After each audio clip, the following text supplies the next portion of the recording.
We live in an always-on economy.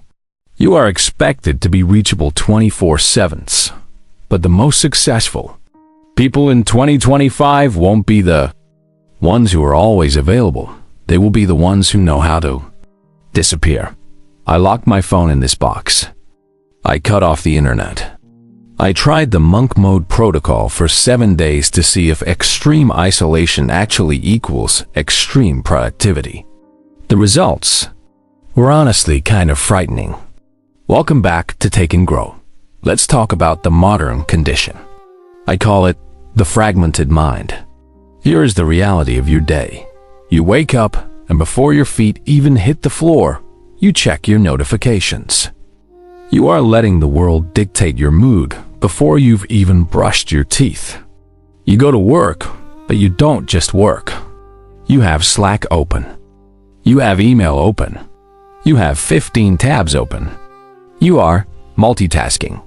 But neuroscience tells us multitasking is a lie. What you are actually doing is context switching. And every time you switch from a spreadsheet to an email and back again, you suffer from what researcher Sophie Leroy calls attention residue.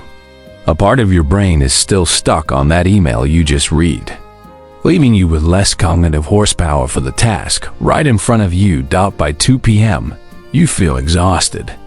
Not because you did physical labor, but because your brain has burned through its glucose supply trying to filter out the noise. You feel busy, but if you look at your week, what did you actually build? What did you create that matters? Probably nothing. You were just a public utility. You were available to everyone else, but unavailable to your own potential. I hit a breaking point last month. As a doctor, as a creator, my brain felt like Swiss cheese. I had holes in my focus. I couldn't read a book for more than 10 minutes without reaching for a screen. The itch was constant, so I decided to go extreme. I decided to initiate monk mode. Now, let's clarify. This isn't the TikTok trend where you just work hard for a few hours. This is a period of strategic isolation and immersion.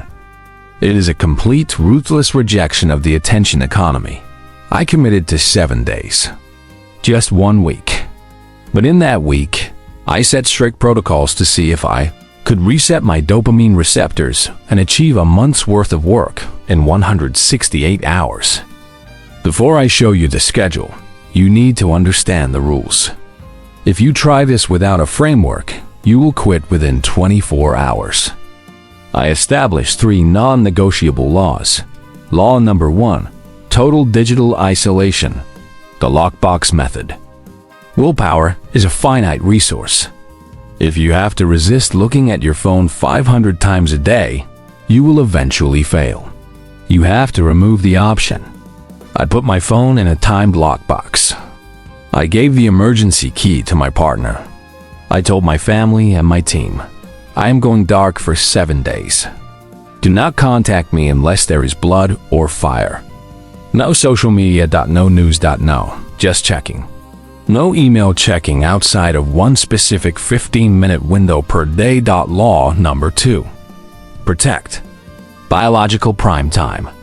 Most people work against their biology.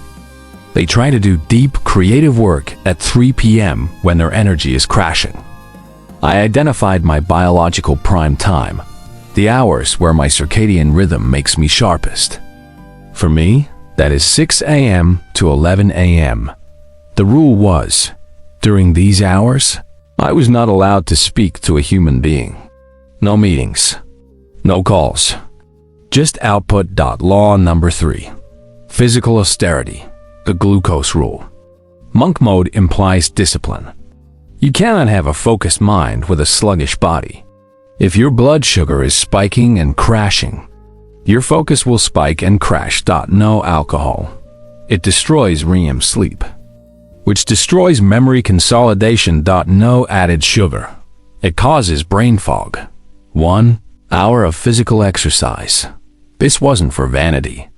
This was to clear cortisol, stress hormones, from my system so I could sit still for 10 hours a day. Here is the exact schedule I ran for 7 days. It was rigid. It was boring. And that was the point.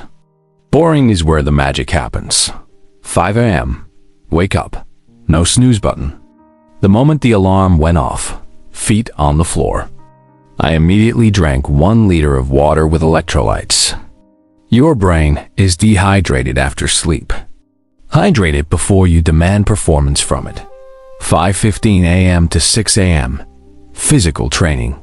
Heavy weights or a run. No podcasts. No music with lyrics. Just movement.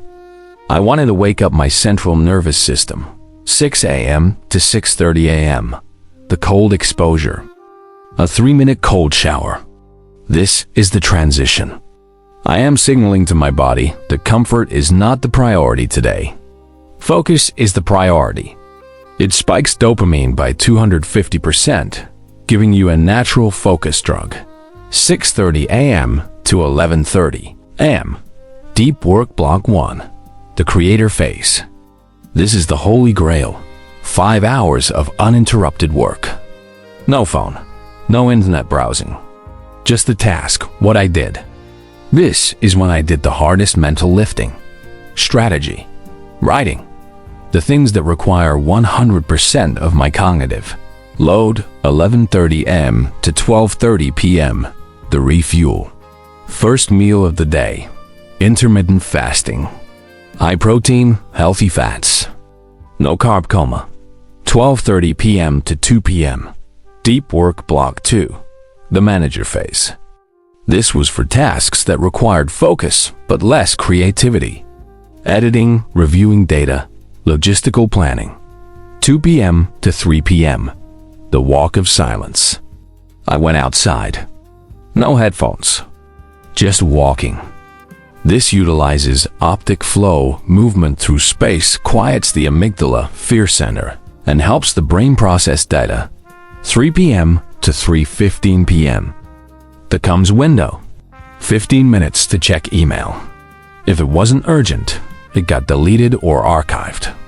If it was urgent, I replied. Then, the internet went back off.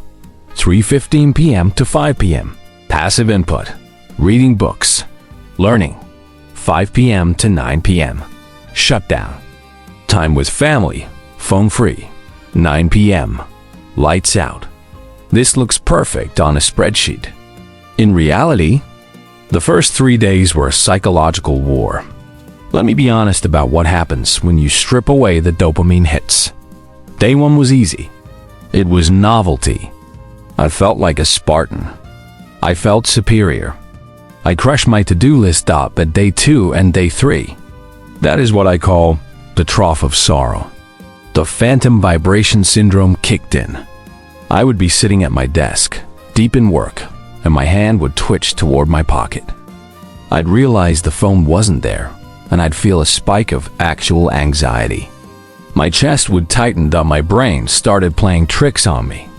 What if there's an emergency? What if you're missing a massive trend? You're disconnected. You're falling behind. It wasn't just boredom. It was dopamine withdrawal. My brain was so used to cheap, fast stimulation that silence felt like pain. I found myself staring at a wall for 20 minutes, just desperate for a distraction. And this is the secret no one tells you about monk mode. You have to break through the boredom barrier. Most people quit here. They pick up the phone. But if you sit with that boredom, if you let the boredom wash over you, eventually, the brain gives up fighting. It realizes no dopamine is coming from the screen. So, it starts looking for dopamine in the work. By the afternoon of day 4, the fog lifted. It was almost physical. It was like the static in my head just turned off. I entered a state of flow that I haven't felt since I was in university. Because I wasn't context switching every 15 minutes, my brain could go deep. I mean really deep. I experienced what is called time dilation. When you remove the scroll, the day becomes incredibly long. 5 p.m. felt like it was days away from 8 a.m. I had so much time in 7 days. Here is what I accomplished. I wrote 30 days worth of content scripts. I mapped out the entire business strategy for Q3 and Q4. I read 3 entire books. Not skimmed. Read. But the scary part wasn't the productivity. It was the calm. My resting heart rate dropped by 8 beats per minute. My sleep score went through the roof. I realized that my stress wasn't caused by my workload. My stress was caused by the constant interruption of my workload. I wasn't burned out from working. I was burned out from switching. Now, I know what you're thinking. Dr. Voss, this is great for you, but I have a boss. I have kids. I can't disappear for 7 days. And you are right. Most people cannot do a 7-day hard reset. But you don't need to go into full isolation to get the benefits. You just need to microdose monk mode. Here is the weekend monk. Strategy for the average person. Pick one day. Usually Saturday morning is best. The announcement. Tell your family friends you are deep working until 1 p.m. Set expectations. The lockbox, put the phone in a drawer in another room. The single goal.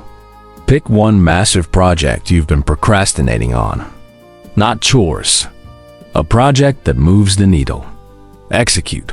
Work on it for 4 hours of deep focus. 8 a.m. to 12 p.m. If you do this once a week, you will achieve more in that one Saturday morning than most people achieve all week in their distracted, meeting-filled office jobs. You will reclaim your brain. Monk Mode taught me that we are living in a hallucination of busyness. We aren't busy. We are distracted. You have the capacity for greatness. You have the capacity for deep, profound work.